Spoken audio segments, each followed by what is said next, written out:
Cześć, witam Was na kanale Captain Chocolate Cake. Dzisiejszy odcinek będzie prawdopodobnie trochę luźniejszy, natomiast bardzo ważny, jeśli nie najważniejszy ze wszystkich odcinków, dlatego że będziemy mówić o karmieniu. Zostańcie ze mną do końca.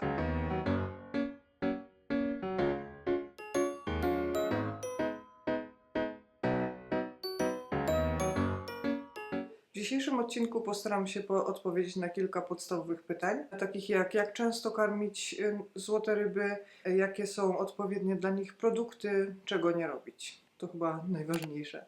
Jeśli zastanawiacie się, jaka jest optymalna ilość karmień złotych rybek, to powiem Wam, że najlepiej jest karmić je 1 do 2 razy dziennie. Przede wszystkim musimy pamiętać o tym, żeby nie przekarmiać ryb. Dlatego, że przekarmianie to jest najgorsza rzecz, którą można zrobić rybie.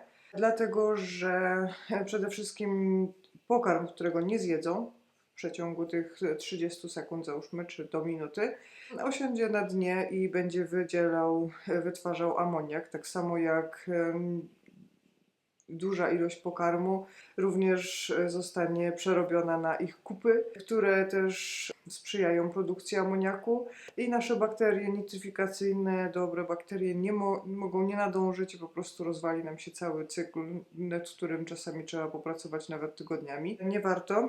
W ogóle tutaj taka dygresja na samym początku, że złote rybki to oczywiście krewni karpia. Chociaż z karpiem mają tyle wspólnego, co prawdopodobnie mops i wilk. Więc dużo rzeczy musimy robić tak, żeby miały jak najbardziej naturalne środowisko i odtwarzać ich dietę taką karpiową, czyli wszystkożarną. Natomiast musimy też pamiętać, że to są ryby, które mają zupełnie zdeformowane genetycznie ciała, niestety. I też mają inne warunki, inne wymagania. Przede wszystkim na przykład karpie hibernują się w zimie. I jeśli mamy rybki w akwarium i w miarę stałą temperaturę w ciągu roku, no to wiadomo, że musimy je karmić cały rok. Jeśli mamy rybki w oczku wodnym, to karmi się je w zimie nawet raz na miesiąc, bo po prostu hibernują. Złote rybki są zbliżone do karpi pod względem tego, że instynktownie są cały czas głodne. Dlatego, że karp w środowisku naturalnym cały czas, kiedy właśnie jest lato czy wiosna i jest sezon, kiedy on jest bardzo aktywny, cały czas spędza na poszukiwaniu pożywienia, żeby się najeść i namagazynować tego pożywienia na zimę. Dlatego nie możemy się dać zwieść ich słodkim oczkom i słodkim trikom, które będą wykonywać, żeby tylko coś zjeść. Dlatego, że musimy też pamiętać, że przez to, że te rybki mają bardzo skrócone ciała i nabite, świetnym przykładem są perłołuski, które są takie okrągłe, mają też bardzo często, są podatne na problemy z pęcherzem pławnym, mają problemy z pływaniem, dlatego że te ich ciała są bardzo skompresowane, dlatego trzeba naprawdę uważać z karmieniem, żeby ich nie przekarmiać. A także tak jak mówiłam, raz, 2 razy dziennie to jest maks. Można karmić częściej, a mniejsze porcje. Na przykład wtedy, kiedy bardzo nam zależy na wzroście ryby. Wtedy lepiej jest rozłożyć ten pokarm na kilka mniejszych porcji. Kiedy na przykład chcemy, żeby ryby się rozmnażały, chcemy spowodować tarło, wtedy też jest zalecana większa ilość pożywienia. Oraz kiedy temperatura wody w akwarium jest wyższa niż ta średnia temperatura, załóżmy, że jest bardzo gorące lato, wtedy metabolizm ryby przyspiesza i dobrze ją dokarmić, ale pamiętajmy też, że im większa temperatura, tym powinno być większe napowietrzenie. Musimy o tym pamiętać. No i też udowodniono, że takie właśnie zbytnie podgrzewanie wody i zbytnie przekarmianie ryby może skrócić ich długość życia. Na pewno nie warto. No i też częściej możemy karmić młode rybki, które mają oczywiście większe zapotrzebowanie. Tak jak Wam już mówiłam w tym odcinku o tarle, to właśnie młode osobniki się karmi częściej, a większe, a po prostu małe porcje. Przede wszystkim podstawą jest zróżnicowana dieta. I tutaj, tak jak w hobbystyce, właściwie chyba w każdej dziedzinie znajdą się ludzie, którzy mają zupełnie odmienne zdania i możecie na pewno przeczytać wiele różnych opinii i każdy hobbysta będzie się upierał, że to, co on mówi, to jest jedyna słuszna droga. Myślę, że nie. Ale właśnie, no, wydaje mi się, że ta zróżnicowana dieta bardzo odzwierciedla to, co jadłyby w naturze. Oczywiście nasze złote rybki w naturze nie wytrwałyby nawet jednego dnia. Zwłaszcza te, które mają ograniczenia typu właśnie wzrok albo brak płetwy grzbietowej. Ale fajnie jest urozmaicić im dietę i to też urozmaica ich życie. Jeśli chcemy wybierać gotowe produkty, to na pewno nie polecam tak zwanych płatków, flakes, mam nadzieję, że to się płatki nazywa, bo są naładowane wszelkimi obrzydliwymi zapychaczami, które nie mają właściwie żadnych wartości odżywczych dla naszych ryb. Po drugie, pływają po górze i nie toną bardzo łatwo, więc ryba jedząc je po prostu zasysa bardzo dużą ilość powietrza, co też potem może wpłynąć na jej problemy z pływaniem. To jest tani pokarm zwykle i nie ma zbyt wielu wartości odżywczych, także nie. No i też następna rzecz, że jak wpada do wody, od razu zaczyna się z nią mieszać i rozpuszczać. I to też, no powiedzmy sobie wprost, syfi strasznie wodę. O ile jeszcze takie ryby, złote rybki, welonki, które mają jeden ogon, czyli ta zwykła odmiana, jeszcze mogą sobie poradzić na takim pokarmie od czasu do czasu, to na pewno tych ozdobnych bym tym nie karmiła. Drugim gatunkiem pożywienia jest granulat. I tutaj mamy całkiem spory wybór. Na pewno optowałabym przy takim granulacie, który tonie, dlatego że żeby właśnie uniknąć problemu z nabieraniem zbyt dużej ilości powietrza. I też na pewno trzeba się skupiać na lepszych i bogatych preparatach. Natomiast też pamiętajcie, że granulat jest bardzo naładowany różnymi składnikami i faktycznie może być jedną z podstaw diety, jeśli nie mamy ryby, która jest bardzo wrażliwa. Na przykład moja oranda nie dałaby rady, oranda milkshake, bo mam już teraz drugą orandę, której szukam imienia. Moja oranda nie dałaby na tym rady, dlatego że suchy pokarm u niej powoduje straszne zaparcia. W ogóle zauważyłam, że ona lepiej się czuje na produktach bardziej roślinnych i też właśnie dlatego też modyfikuje dietę, a ona też jest taka, że ona jest zawsze głodna, ten jej instynkt przetrwania zwycięża nad nią i po prostu jest bardzo taka, że zabiera innym pożywienie, a potem cierpi, ma problemy z pływaniem. Na szczęście jeszcze nigdy nie doszło do takiej sytuacji, że musiałabym użyć asa z rękawa typu na przykład kąpiele w soli Epsom.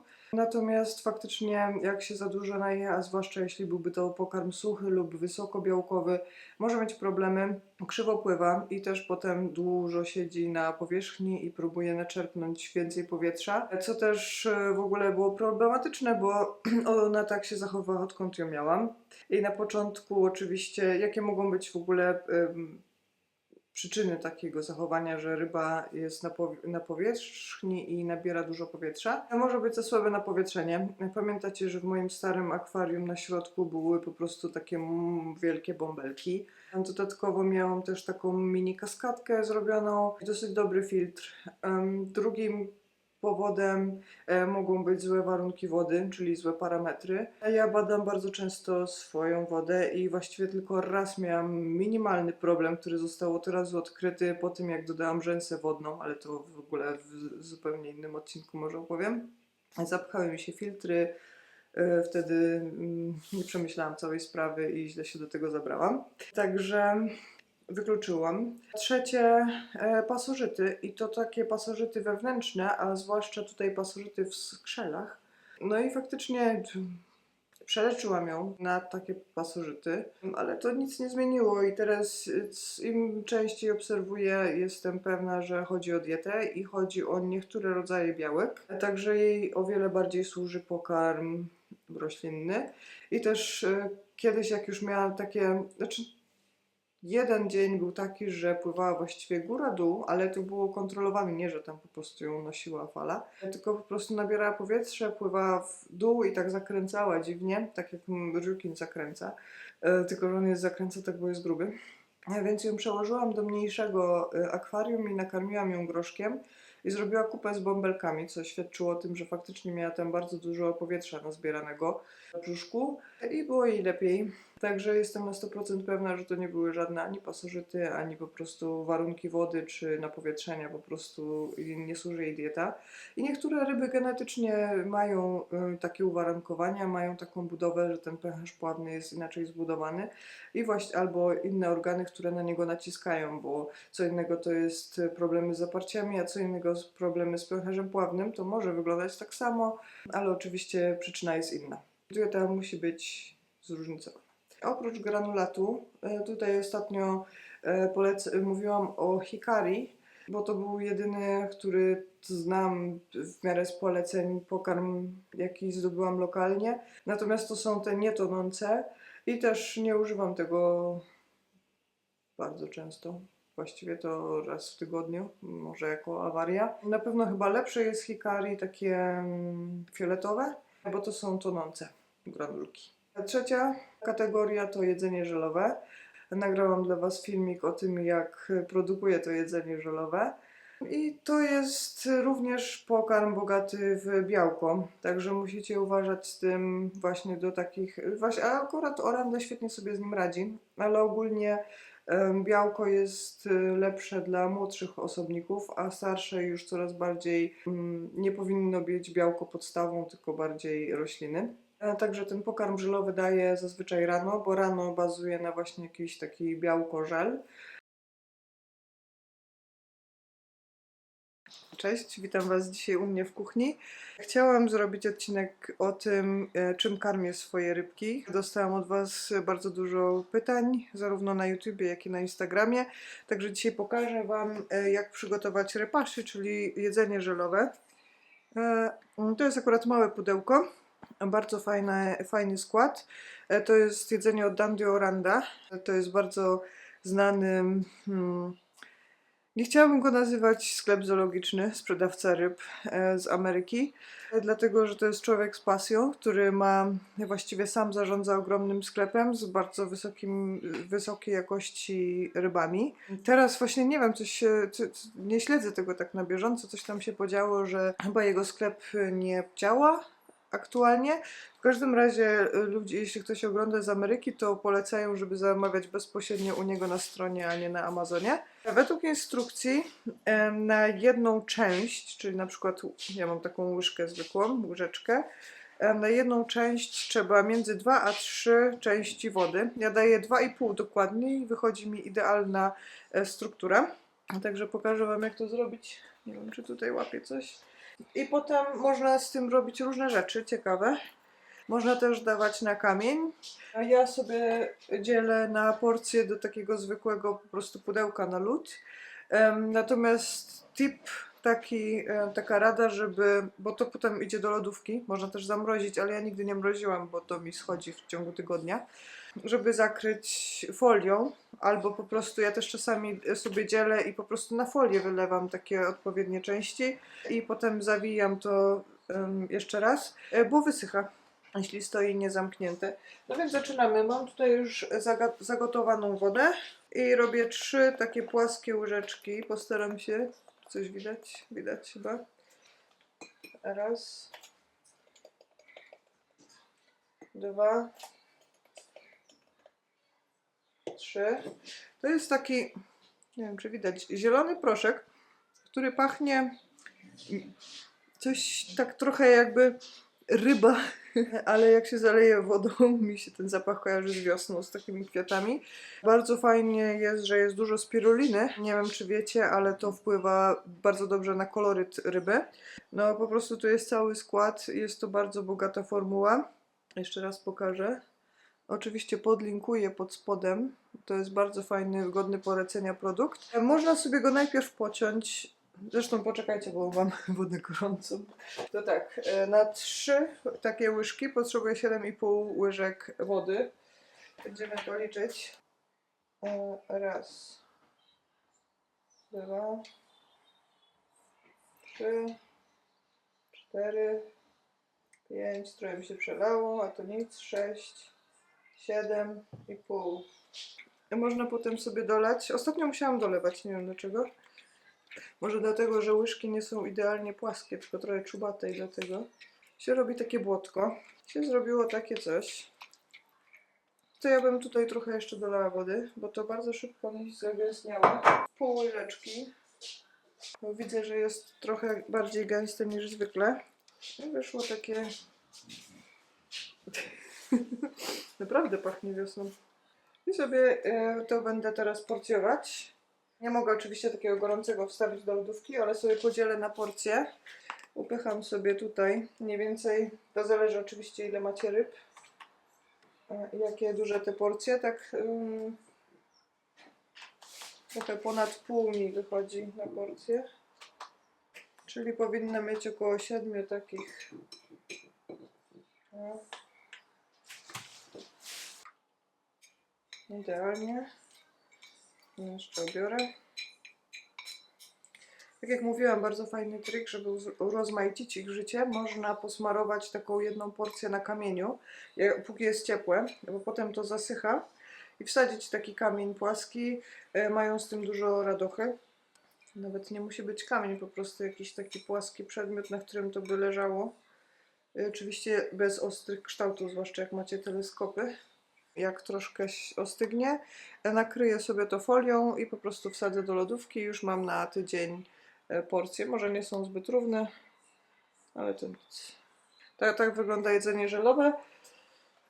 Jest bardzo wydajne, bo zamówiłam takie małe pudełko jakiś czas temu, kilka tygodni temu i już wprawdzie zbliżam się do końca, ale jak widzicie z 3 takich małych łyżeczek można zrobić porcję na tydzień.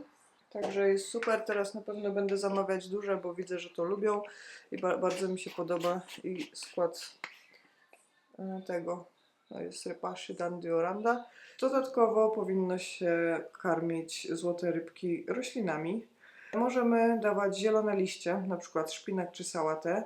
Taka moja rada, że jeśli wrzucimy go po prostu tak do akwarium, to on będzie po prostu dryfował sobie i może nie być takim dobrym kąskiem.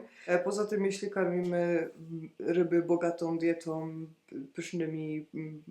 pysznym granulatem czy pysznymi robaczkami, to te liście mogą im niezbyt smakować. No ale można je przypiąć magnesem po prostu takim do czyszczenia. Gdzieś tu mam.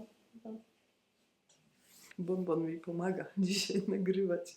A także tak, można to przymocować magnesem. Ja też bardzo często, przynajmniej 2 razy w tygodniu daję groszek, który właśnie ma takie zadanie, że przeczyszcza bardzo dobrze układ trawienny, pomaga się wypróżnić, walczy z zaparciami, także tak, tylko trzeba pamiętać, żeby ten groszek ugotować. Ja używam groszku mrożonego, na pewno nie polecam groszku z puszki, dlatego że tam bardzo często są inne dodatki i sól. Groszek trzeba ugotować i obrać ze skórki. Bardzo łatwo odchodzi, właściwie wystarczy tylko nacisnąć. Jeśli mamy bardzo małe rybki, to fajnie by było to chociaż na ćwiartki go podzielić. Jeśli mamy takie większe rybki, to połówki są ok. Brokuły ja daję takie całe różyczki, dlatego że to jest świetny dodatek do ich życia, dlatego że muszą się trochę z tym namęczyć i mają kilka godzin zabawy. Może akurat te rybki w dużym akwarium to nie trwa kilka godzin, bo po prostu rzucają się na to, ale na przykład taki bonbon, no to nawet całą noc może walczyć. Daję dużo owoców. Pamiętajcie tak, że pomarańcze można dać, ale mają efekt przeczyszczający. Można dać truskawki, oczywiście trzeba je drobno pokroić, bo mogą być twarde. Maliny daję, banana lubią, można dać arbuza, można dać winogrona. Oprócz tego, jeśli ktoś ma młodsze osobniki, to można dać krewetki, różne robaczki. Są też do kupienia, na przykład na Amazonie zamawiałam w postaci żelu. To jest bardzo wygodne, można dawać też mrożone. Oczywiście nie takie, ja nie daję mrożonego tak prosto do wody, tylko wyciągam i za 20-30 minut. Jeszcze chciałam powiedzieć o tym, że te rybki, jak już wspominałam, są zawsze głodne. I można z tego zrobić całkiem niezły pożytek, bo złote rybki są bardzo podatne na tresowanie. Są nawet w internecie specjalne zestawy do tresowania ryb. Kosztują ponad 100 euro, czyli ponad 400 zł.